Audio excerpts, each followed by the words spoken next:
प्यारे भाइयों और बहनों, नमस्कार। श्री अमरनाथ जी यात्रा के आध्यात्मिक उल्लास के बीच आज आप सबसे बातचीत का अवसर मिला है। पिछले दिनों मैं लगातार श्रद्धालुओं एवं सेवादारों से मिल रहा हूं।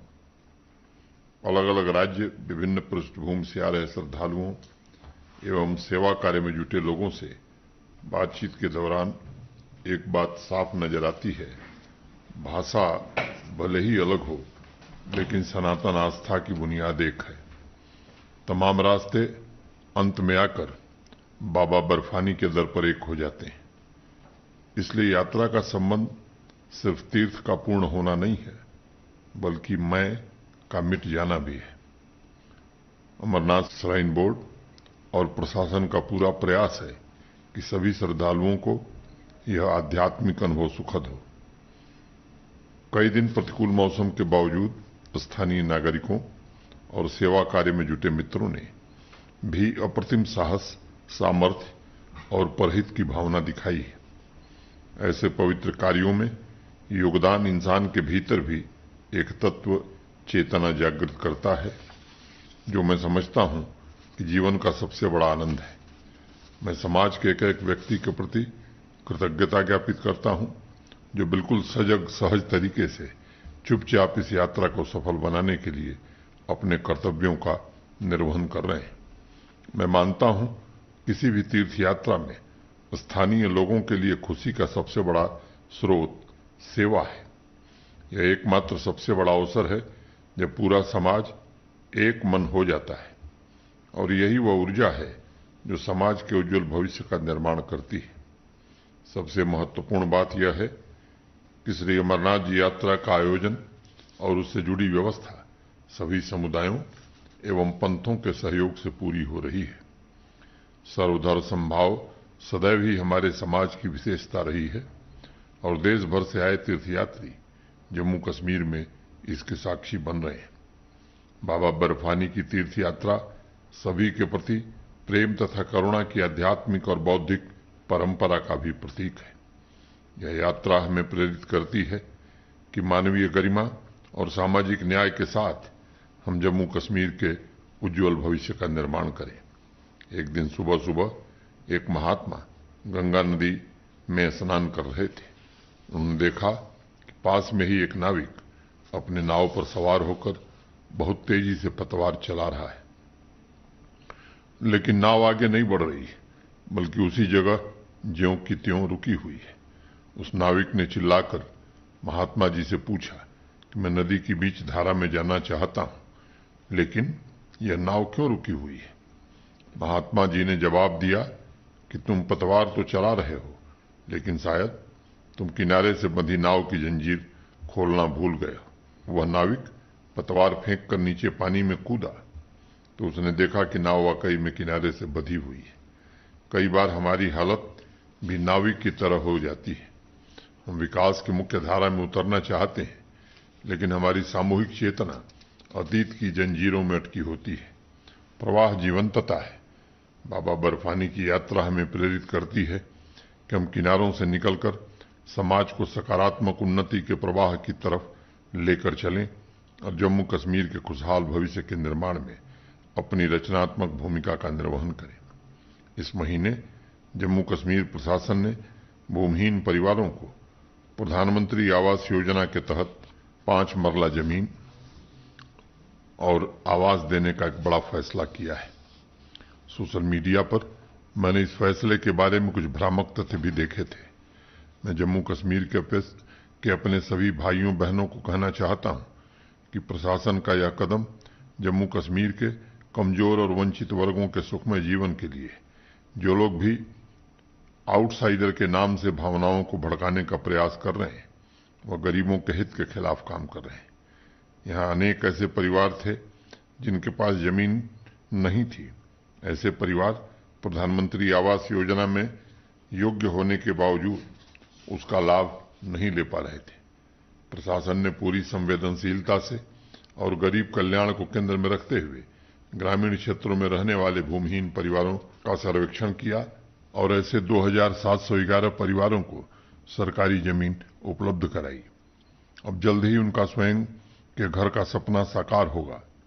आने वाले समय में यह संख्या और बढ़ेगी और सामाजिक समानता का संकल्प मूर्त रूप लेगा। अभी 8 जुलाई को वंचित वर्गों तथा दूर दराज के इलाकों में रहने वाले परिवारों की फूड सिक्योरिटी को ध्यान में रखते हुए प्रशासन ने prime ministers food supplementation for priority house holds scheme शुरू की है, जिसके अंतर्गत प्रधानमंत्री गरीब कल्याण योजना में प्रति महीने मिलने वाले 5 किलो फ्री राशन के अतिरिक्त अधिकतम 10 किलो अतिरिक्त चावल सब्सिडाइज रेट पर प्रायोरिटी हाउस होल्ड को दिया जाएगा। वर्तमान में जम्मू कश्मीर में अंत्योदय अन्न योजना के तहत 2.29 लाख हाउस होल्ड्स को हर महीने 35 किलो राशन फ्री मुहैया कराया जा रहा है तथा प्रायोरिटी हाउस होल्ड्स में प्रति व्यक्ति 5 किलो अन्न मुफ्त में दिया जा रहा है। फूड सप्लीमेंटेशन के द्वारा लगभग 57 लाख लाभार्थियों के भोजन पर पड़ने वाले खर्च के बोझ को कम किया जा सकेगा। इस योजना पर प्रशासन हर वर्ष लगभग 180 करोड़ रुपए खर्च करेगा और मुझे प्रसन्नता है कि इससे गरीब और वंचित वर्ग ताकतवर होगा तथा अपनी अन्य आकांक्षाओं को भी पूरा कर सकेगा। मैंने नावी की कहानी आप लोगों को इसलिए सुनाई कि अभी भी कुछ ऐसे तत्व हैं जो जम्मू कश्मीर को कॉन्फ्लिक्ट के किनारों से बात कर रखना चाहते हैं। उन्हें याद होना चाहिए कि किनारों से मुक्ति ही गति है। जम्मू कश्मीर अपनी विकास यात्रा शुरू कर चुका है तथा माननीय प्रधानमंत्री जी के मार्गदर्शन में सांस्कृतिक, सामाजिक और भावनात्मक एकता के साथ एक ऐसा यूनियन टेरिटरी विकसित हो रहा है जिसके विकास का लाभ समाज के सभी वर्गों को मिल रहा है। साथियों, समाज के कमजोर और वंचित वर्ग प्रशासन की प्राथमिकता में और उनकी मूलभूत आवश्यकताओं की पूर्ति के लिए हर संभव प्रयास किया जा रहा है। हमने पूरी शिद्दत से प्रयास किया है कि सोच के साथ काम करने का तरीका भी बदले ताकि शासन व्यवस्था में प्रत्येक व्यक्ति की खुशहाली सर्वोच्च प्राथमिकता हो।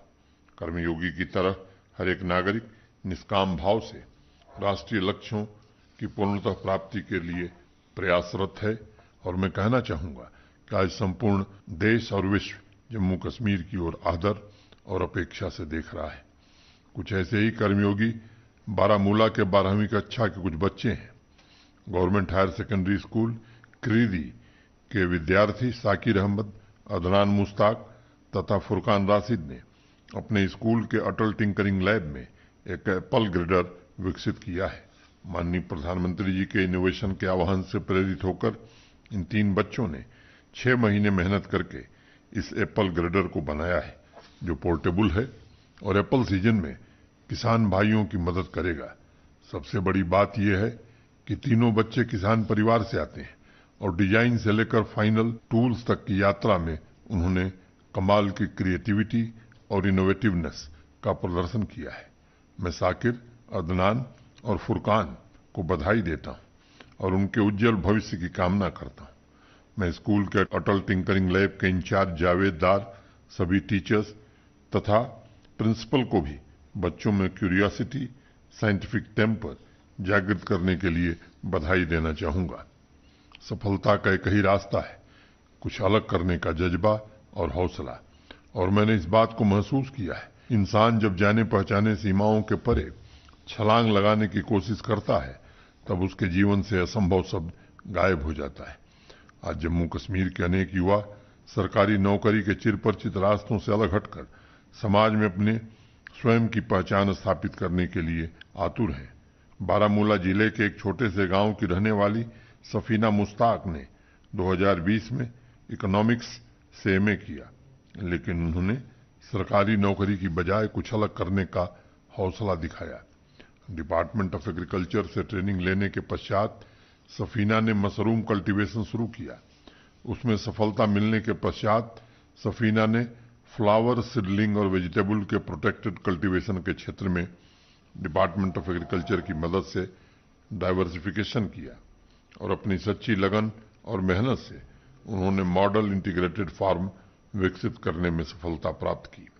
मात्र चंद सालों के भीतर सफीना के हौसलों, उसके परिश्रम ने उन्हें बारामूला की सफल एग्री इंटरप्रेन्योर बनाने में मदद की है। आज सफीना आसपास के इलाकों में अपने अनुभवों को भी साझा कर रही हैं और लोगों को लीक से अलग हटकर कुछ करने के लिए प्रेरित कर रही हैं। सफीना की ही तरह रियासी जिले के एक छोटे से गांव के रहने वाले युवा संदूर कुमार ने समाज के सामने सफल एग्रीप्रेन्योर का शानदार उदाहरण पेश किया है। उन्होंने भी शुरुआत मशरूम की खेती से की थी, फिर डिपार्टमेंट ऑफ एग्रीकल्चर की मदद से उन्होंने बी कीपिंग के क्षेत्र में कदम रखा। अब संदूर कुमार ने डेयरी फार्मिंग शुरू की है और मिल्क प्रोडक्शन में भी उन्हें सफलता मिल रही है। मशरूम कल्टीवेशन, बी कीपिंग तथा डेयरी, इन तीनों बिजनेस के मेल से उन्हें अच्छी खासी आमदनी हो रही है और आज वह अपने इलाके के सबसे मशहूर एग्रीप्रेन्योर बन गए हैं। उन्हीं की तरह डिप्लोमेसी, लॉ एंड बिजनेस से एमए करने के पश्चात बांदीपुरा के पीरजादा मुकीम ने एंटरप्रेन्योर बनने के लिए एक अलग रास्ता अख्तियार किया। जिले के एनिमल हस्बेंड्री डिपार्टमेंट की मदद से पीरजादा ने मिल्क प्रोसेसिंग प्लांट की शुरुआत की। आज वो अपने प्रोसेसिंग प्लांट के जरिए 300 लीटर मिल्क मार्केट में सप्लाई कर रहे हैं। इस महीने के अंत तक उन्होंने प्रतिदिन 1000 लीटर मिल्क सप्लाई का लक्ष्य रखा है। आज पीरजादा न सिर्फ अच्छी खासी आमदनी कमा रहे हैं बल्कि अन्य लोगों को रोजगार भी मुहैया करा रहे हैं। वो अपना लक्ष्य स्वयं तय कर रहे हैं। साथियों, ज्ञान और सफलता मांगने से नहीं मिलती, उसके लिए हमें अपरिचित रास्तों पर चलने का हौसला पैदा करना होगा। हर एक नौजवान के भीतर कुछ न कुछ विशेष है, अनोखा है।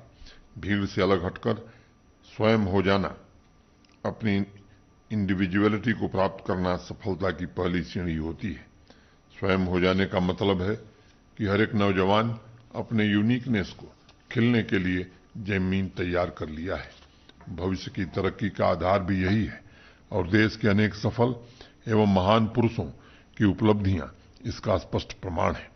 सफीना मुश्ताक, संदूर कुमार तथा पीरजादा मुकीम का हौसला नए समाज की आकांक्षाओं को प्रतिबिंबित करता है। सिर्फ जम्मू कश्मीर नहीं बल्कि हमारे राष्ट्र के प्रत्येक क्षेत्र तथा समाज के सभी वर्ग इस भावना से प्रेरित हों, मैं ऐसी कामना करता हूं। पिछले महीने साहित्य अकादमी ने बाल साहित्य और युवा पुरस्कार कैटेगरी में अवार्ड की घोषणा की थी। मुझे प्रसन्नता है कि जम्मू कश्मीर के 3 रचनाकारों को सम्मानित किया गया है।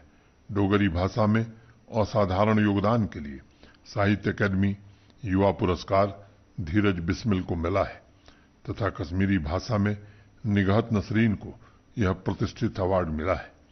बाल साहित्य पुरस्कार कैटेगरी में विशेष योगदान देने के लिए साहित्यकार बलवान सिंह जमोरिया को सम्मानित किया गया है। मैं जम्मू कश्मीर के साहित्य जगत के तीनों दैदीप्यमान नक्षत्रों को अपनी शुभकामनाएं देता हूं। आपकी उपलब्धियों ने जम्मू कश्मीर की महान साहित्य परंपरा को गौरवान्वित किया है। मुझे विश्वास है सभी पुरस्कार विजेता अपनी भाषाई प्रतिभा का उपयोग करके साहित्य को समरस एवं समाजोपयोगी बनाने का महत्वपूर्ण कार्य भविष्य में भी करेंगे। साहित्य की बात करते करते मुझे अनायास ही स्वर्गीय पद्मा सचदेव जी की याद आई। अगले महीने की 4 तारीख को उनकी पुण्यतिथि है। पद्मा जी जम्मू कश्मीर के साहित्य का संपूर्ण आकाश हैं। उन्होंने अपनी एक कविता में लिखा था, छोड़ा था जब जम्मू तो कसकर रख लिया था, मन के भीतर उंगली से लगाकर इसे, घूमती थी सब जगह जहां भी गई ये साथ ही रहा। पद्मा जी हमारे देश की भावना और चेतना का महासागर हैं। मैं उनकी पुण्य स्मृति को प्रणाम करता हूं। हमारे देश के सांस्कृतिक मूल्यों और उसकी भावनात्मक एकता को विष्णु पुराण के एक श्लोक में बखूबी चित्रित किया गया है। उत्तर यत् समुद्रस्य हिमाद्रश्चैव दक्षिणम वर्षद भारतम नाम भारती यत्र सतति। मैं समझता हूं क्षेत्र और भाषाओं की विभिन्नता के बावजूद साहित्य, कला एवं संस्कृति में एकत्व की भावना आज आदरणीय प्रधानमंत्री जी के एक भारत श्रेष्ठ भारत के संकल्प से और भी सशक्त हो रही है। जम्मू की रहने वाली वॉयस आर्टिस्ट श्रुति अरोड़ा ने एक ऑडियो मैसेज के जरिए कला के संबंध में कुछ सुझाव भेजे हैं। आइए श्रुति के सजेशंस को सुनते हैं। नमस्कार, मेरा नाम श्रुति अरोड़ा है और मैं एक वॉइस आर्टिस्ट हूँ। मुझे गज़ल और कविता पढ़ने का बहुत शौक है और मेरी एलजी साहब से गुजारिश है कि जम्मू कश्मीर में जो department of culture and JNK academy of art and culture है, वो गज़लिस्ट को, कविताएं लिखने वालों को, कवियों को प्रमोट करें, आगे लाएं और हमारे जो स्टेट की पुरानी गज़ल्स हैं, जो पुराने काम हैं, उनका आर्काइव बनाएं, डिजिटल आर्काइव बनाएं और कुछ ऐसे प्रोग्राम्स करें जहां पर यंगस्टर्स भी और जो पुराने लोग हैं वो मिलकर अपना जो नॉलेज है इस चीज़ को लेकर, उनका जो ज्ञान है इस फील्ड को लेकर, वो एक्सचेंज कर सकें। और जिस तरह से बाहर के शहरों में नाइट्स होती हैं, शायरी नाइट्स, इसी तरह से कुछ परफॉर्मेंसेस वाली नाइट्स अगर हमारे शहर में भी होंगी तो बहुत अच्छा होगा। धन्यवाद। श्रुति, ऑडियो मैसेज के जरिए आपके सुझावों के लिए बहुत बहुत धन्यवाद। मैं Jammu Kashmir academy of art, culture and languages को आपके सुझावों पर उचित कार्रवाई करने का निर्देश दूंगा। पिछले कुछ वर्षों में मैंने महसूस किया है कि कला एवं संस्कृति का खजाना समझे जाने वाले जम्मू कश्मीर के आम लोगों के बीच इस टाइमलेस विरासत के रिवाइवल को लेकर एक नई चेतना जगी है। मुझे लगता है कि यही वह परिवर्तन है जिसका समाज को बेसब्री से इंतजार था। कला समाज की ऊर्जा है और ऊर्जा की प्रकृति, उसका नेचर ऐसा है कि वह प्रकट होना चाहती है, अव्यक्त होना चाहती है। इसलिए व्यक्ति जो हो सकता है उसका एक माध्यम बनकर कला समाज को पूर्णता प्रदान करती है। कला भक्ति है, कला सबसे बड़ा समर्पण है। यल्लब्ध्वा पुमान सिद्धो भवति अमृतो भवति तृप्तो भवति। जिस भक्त को पाकर इंसान जो होने की संभावना लिए आता है वो हो जाता है, सिद्ध बन जाता है, अमर हो जाता है और तृप्त हो जाता है। इब्तिदा ये थी कि जीने के लिए मरता था मैं, इंतहा ये है कि मरने की भी हसरत न रही। बीज का फल होना ही सिद्ध होना है और यही कला का सर्वोच्च शिखर है। हमारा पूरा प्रयास इस बात पर केंद्रित है कि समाज की संभावनाओं को अवसर उपलब्ध कराए जाएं। श्रेया ने जिस डिजिटल आर्काइव का सुझाव दिया है उस पर कार्रवाई हो, इसके निर्देश दिए जाएंगे। श्रीनगर से जीआर अहंगर तथा जम्मू से राजेंद्र प्रसाद ने प्रशासन और शहरी आबादी के बीच संबंधों तथा जन भागीदारी को प्रगाढ़ बनाने के संबंध में कुछ सुझाव भेजे। उन्होंने लिखा है कि सिटीजन एंगेजमेंट को सशक्त बनाने के लिए प्रशासन को easy to use mobile app के जरिए ज्यादातर विषयों पर नागरिकों से संबंध बनाए रखना चाहिए। उनसे विभिन्न विषयों पर स्थानीय समस्याओं को ध्यान में रखते हुए सुझाव मांगे जा सकते हैं। वार्ड लेवल पर अवेयरनेस कैंप आयोजित किए जा सकते हैं जहां अधिकारी तथा आम नागरिक एक साथ बैठकर तमाम समस्याओं को सुलझाने के साथ साथ शहर को स्वच्छ रखने के लिए कार्यक्रम तैयार कर सकते हैं और उस अभियान में सभी की जिम्मेदारी भी तय हो सकती है। मैं जीआर अहंगर तथा राजेंद्र प्रसाद का इन सुझावों के लिए हृदय से आभार व्यक्त करता हूं। मुझे अत्यंत प्रसन्नता हो रही है कि जम्मू कश्मीर के नागरिक अपनी जिम्मेदारियों को समझकर उसके निर्वहन के लिए मैकेनिज्म तैयार करने के बारे में सोच रहे हैं। संविधान में अधिकारों के साथ जिन कर्तव्यों का उल्लेख किया गया है उस दिशा में कह सकता हूं यह नई चेतना का जन्म है। मैंने हमेशा इस बात पर बल दिया है कि समग्र एवं समावेशी विकास के लिए सामूहिक प्रयास जरूरी है। बिना जन भागीदारी के शहरों को स्वच्छ रखने या ईज ऑफ लिविंग को बढ़ावा देने के प्रयासों को पूर्ण सफलता नहीं मिल सकती। शहर को स्मार्ट सिर्फ संसाधन नहीं बल्कि उसके नागरिक भी बनाते हैं। जम्मू कश्मीर प्रशासन सुगम जीवन के लिए हर संभव संसाधन उपलब्ध करा रहा है। सभी नागरिकों का जन भागीदारी का संकल्प व्यापक बदलाव ला सकता है। बहुत कम समय में 41,000 से ज्यादा नागरिक MyGovJK प्लेटफॉर्म से जुड़े हैं और विभिन्न विषयों पर अपनी राय रख रहे हैं। मैं आईटी डिपार्टमेंट को इस वेबसाइट को मोबाइल ऐप से जोड़ने तथा अर्बन डेवलपमेंट डिपार्टमेंट को अवेयरनेस कैंप तथा जन भागीदारी को प्रमोट करने के लिए सीधे संवाद स्थापित करने के सुझावों पर उचित कार्रवाई का अवश्य निर्देश दूंगा। जम्मू से सुमित पुरी, राजेश्वर सिंह तथा अनंतनाग से मुनीब मुश्ताक ने इंक्लूसिव स्मार्ट सिटी तथा कम्युनिटी पार्टिसिपेशन के संबंध में कुछ सुझाव भेजे हैं। राजेश्वर सिंह ने लिखा है कि स्मार्ट सिटी जम्मू के तहत हो रहे डेवलपमेंट में कम्युनिटी पार्टिसिपेशन सुनिश्चित किया जाए, ताकि उन्हें भी पता चल सके कि शहर में क्या बदलाव हो रहा है। आने वाले भविष्य में ऐसे कौन से कार्यक्रम हैं जिसमें वो अपना योगदान दे सकते हैं। उनका कहना है कि वर्तमान में कम्युनिटी इंगेजमेंट उत्साहवर्धक नहीं है। ऑनगोइंग प्रोजेक्ट्स में public meeting, design, competition, workshop के जरिए नागरिकों को जोड़ा जा सकता है, ताकि शहरों के भव्य संसाधनों में नागरिकों की भावनाएं जुड़ सकें।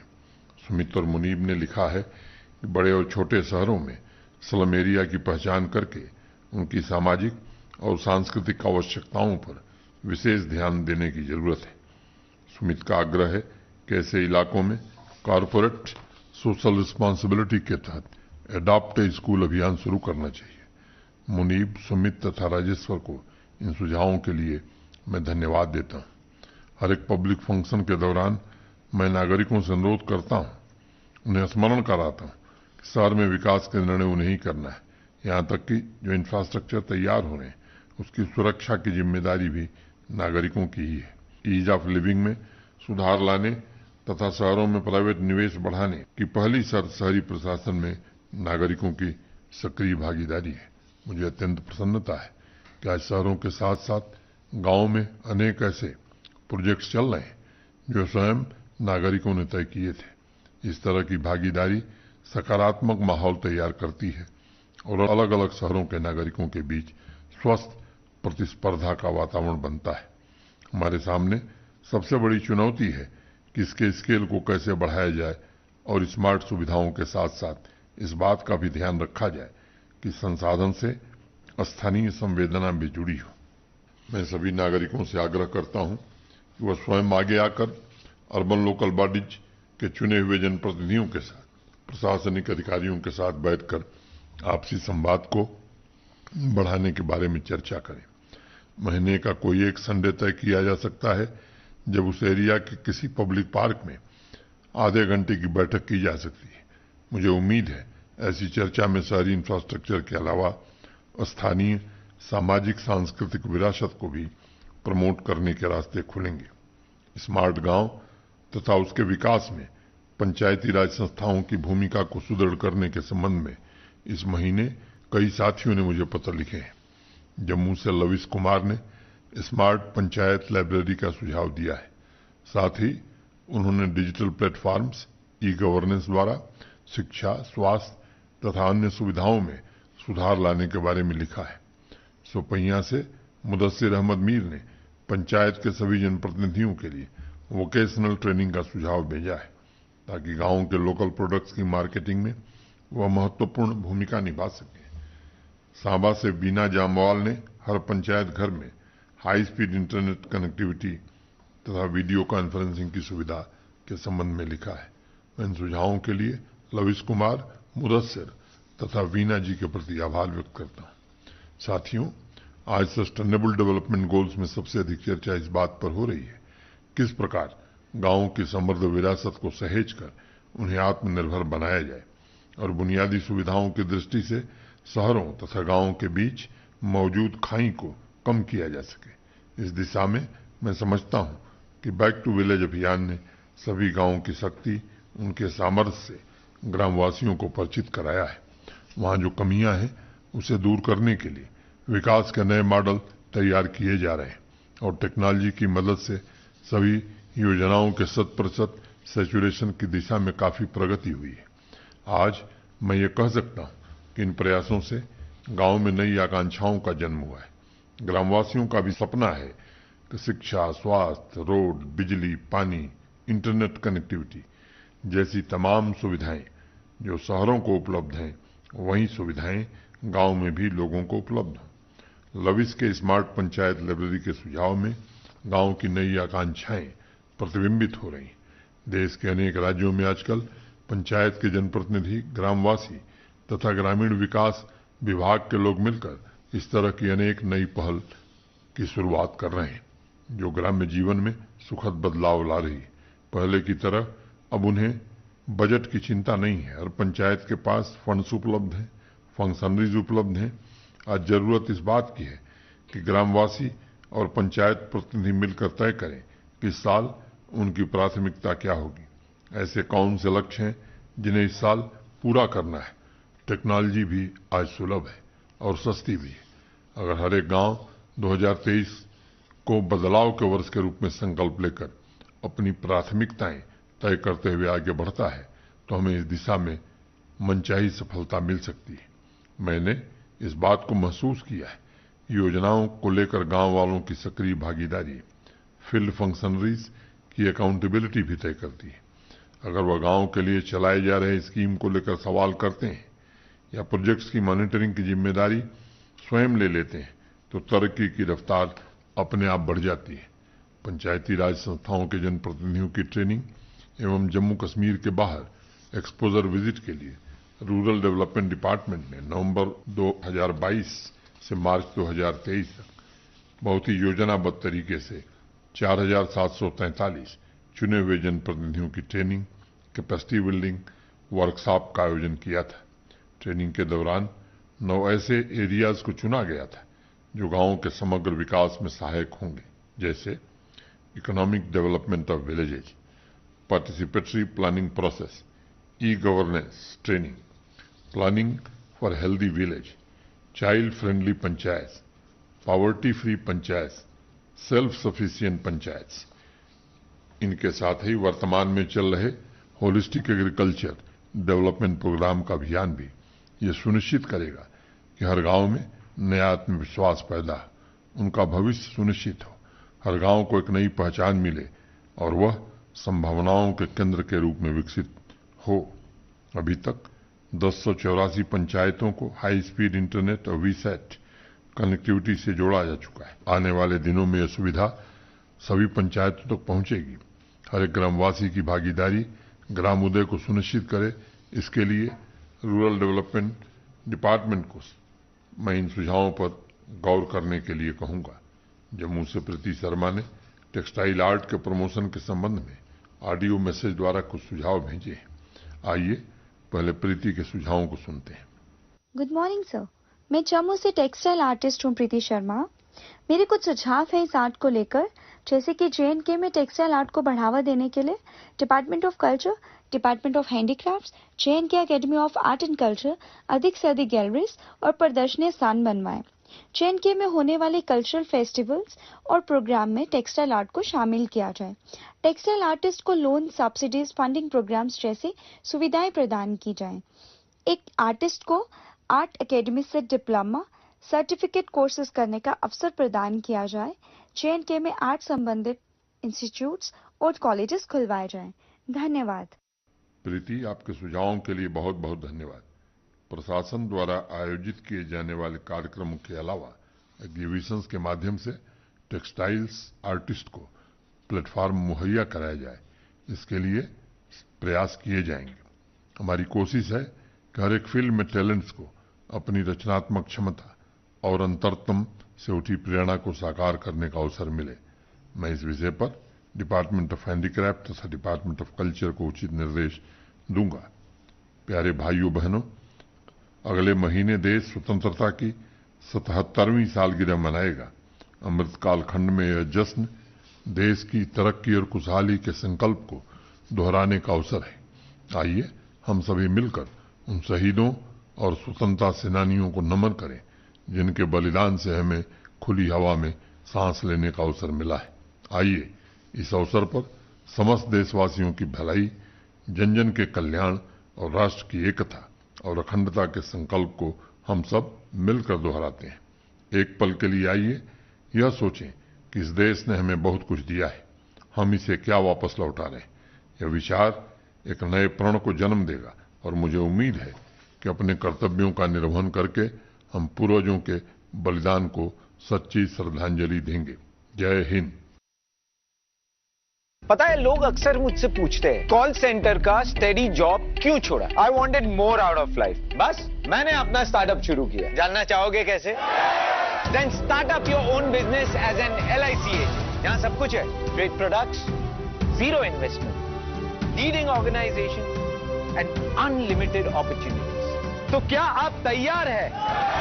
LIC एजेंट बनो, अब बड़ा सोचो। हमारी वेबसाइट पर। पता है लोग अक्सर मुझसे पूछते हैं कॉल सेंटर का स्टेडी जॉब क्यों छोड़ा? I wanted more out of life. बस मैंने अपना स्टार्टअप शुरू किया। जानना चाहोगे कैसे? Then start up your own business as an LIC agent. यहाँ सब कुछ है, great products, zero investment, leading organisation and unlimited opportunities. तो क्या आप तैयार है LIC एजेंट बनो? अब बड़ा सोचो। हमारी वेबसाइट पर जाएं या अपनी नजदीकी LIC शाखा से संपर्क।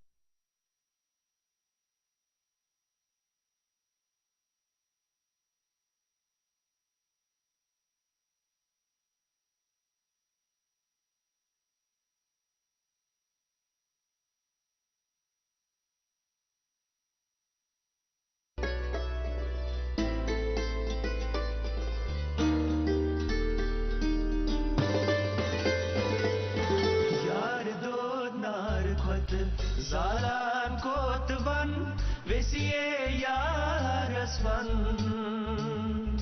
talaylakti yarasman yar do nar khat zalan kotban vesiye yarasman talaylakti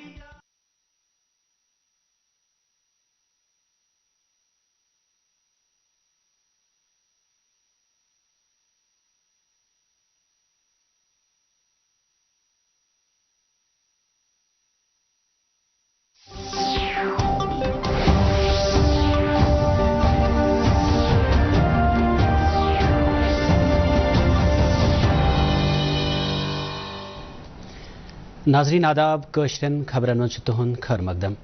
lieutenant governor Manoj सिन्हान वोन यह कथ फखरस लायक ज अमरनाथ यात्रा दौरान तिमन लूकन सद शुद मुलाकात करनुक मौका आयतन सपदमुत।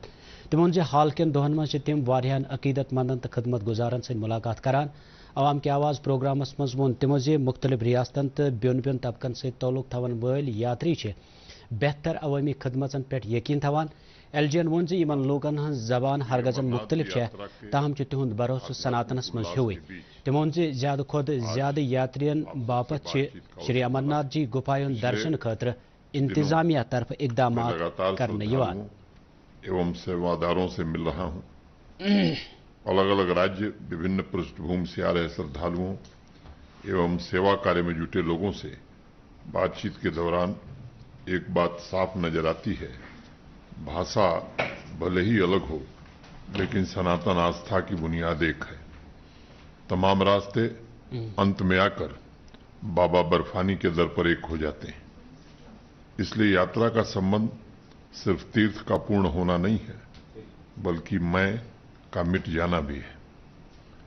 अमरनाथ श्राइन बोर्ड और प्रशासन का पूरा प्रयास है कि सभी श्रद्धालुओं को यह आध्यात्मिक अनुभव सुखद हो।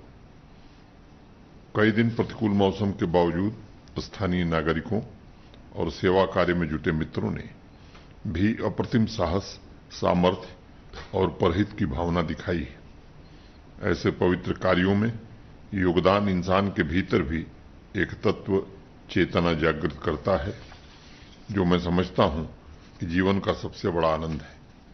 मैं समाज के एक एक व्यक्ति के प्रति कृतज्ञता ज्ञापित करता हूं जो बिल्कुल सजग सहज तरीके तमोन अवाम की आवाज़ प्रोग्रामस मज मुख्तलिफ मौजून जिक्र करान इंतजामिया तरफ यह कोशिश करने तो यह कथ यकीनी बनान रहायशी जमीन नश महरूम गरीब लोकन यह जमीन फराहम कर जन तरजीह दिन आमतन शहरियन ज्यादा खुद ज्यादा 10 किलो मुफ्त राशन फराहम करने खतर ते इकदाम करने भारत मुत्तहिदा अरब अमारातन कर रात बैंकिंग तो तालीम हंदन शोबन मज